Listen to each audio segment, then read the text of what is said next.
Salut, salut, cher AI marketeur. J'espère que vous pétez la forme. Et oui, même si ça ne va pas, les gars, ça va aller, ok? Enfin, nous avons une nouvelle qui clarifie un peu les choses. Le support a décidé finalement de répondre un peu à nos inquiétudes par le biais de AI Gestion. Donc, nous devons vraiment remercier AI Gestion. Vraiment, c'est un bon rôle là qu'ils ont joué là. Donc, après la 14e annulation consécutive des réunions, alors ils ont décidé de prendre les choses en main et ils ont donc demandé à AI Marketing de nous donner clairement, qu'est-ce qui de nous dire clairement ce qui se passe, ce qui ne va pas, si on doit continuer par croire en AI Marketing ou bien on doit rebrousser, on doit passer à autre chose. Ainsi donc le message est passé et AI Gestion dit que donc après 2 heures de temps, les AI Marketing a donc répondu. Ils disent ils procèdent toujours à la vérification complète des comptes. Donc, ils sont toujours à pied d'œuvre. Donc, à propos des comptes, vérification des comptes, des demandes, les demandes des agrégateurs.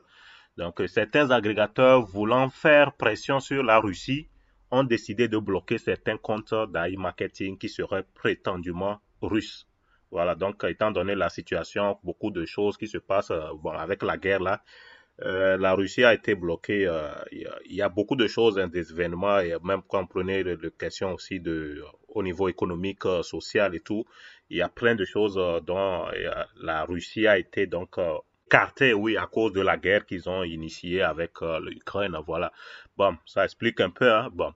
En tout cas, ils ont communiqué, on comprend un peu la situation, que deux agrégateurs semblent particulièrement s'acharner sur l'équipe AI Marketing et iMarketing explique toujours travailler sur ce point en fournissant les documents des différents membres ukrainiens composant leur équipe.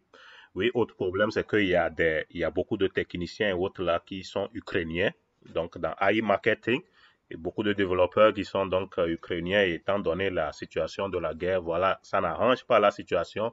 Nous sommes tous donc bloqués, donc voilà. Et, là, ça affecte tout le monde, quoi. Nous sommes tous affectés. En tout cas, c'est ce qu'ils expliquent, ce qu'on comprend par rapport à tous ces événements-là. Ce qu'il faut comprendre, donc, c'est que ces blocages ont un réel impact actuellement sur les campagnes publicitaires, mais aussi sur les retraits. Car si les agrégateurs gèlent les paiements, alors iMarketing ne peut honorer les retraits des utilisateurs. Ça explique un peu aussi les ventes zéro, zéro, zéro, zéro, zéro.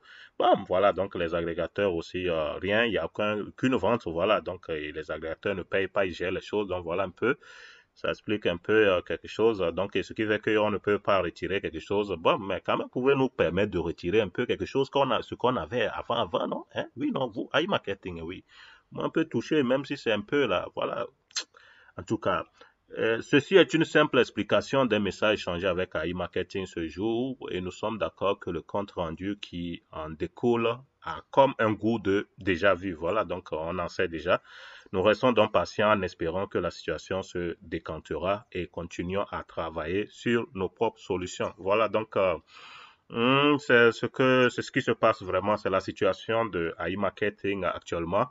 Une des leçons que nous tirons, vous voyez, donc même si une société, une entreprise venait et puis avec de bonnes intentions, vous voyez, il y a toujours, ils ne sont pas dieux, quoi. Vous voyez, les choses ne sont pas aussi éternelles. Ils ne peuvent pas contrôler tout, hein. Ils ne peuvent pas contrôler le début et la fin des choses. Voilà, n'importe quelle entreprise peut couler comme ça à travers des événements. Voilà, un événement aussi peut découler et puis empiétrer les choses. Voilà, un peu comme ça. Bon, même si on reste un peu sur les doutes, hein, on préfère quand même leur donner le bénéfice du doute, étant donné qu'on a déjà un pied lié dans cette situation. Voilà, donc. Et ce qu'ils disent, on essaie de suivre un peu comme ça, mais vous n'avez pas de choix, on n'a pas de choix, ok? Donc voilà un peu, c'est ça, c'est la situation. On peut beau les insulter, mais bon, ça ne changera rien. Et ce qu'il y a, c'est toujours de s'armer de patience et voir et observer, voir. En attendant, donc il faut passer à autre chose. Il y a de nouveaux business, donc il faut essayer de se lancer, comme par exemple CoinPark, voilà, CoinPark par Wallet, ouais, vous pouvez trader avec les robots traders. Facilement, vous pouvez miser en USDT, en BNB, en BTC. Voilà, donc si vous êtes intéressé, je laisse le lien donc dans le premier commentaire. Donc lancez-vous et puis voilà, en attendant ça, d'oublier un peu AI Marketing, ok? Et voilà, par la grâce de Dieu, ils pourront revenir. Alors, courage encore aux investisseurs. On se dit bye bye dans un prochain numéro. D'ici là, portez-vous bien.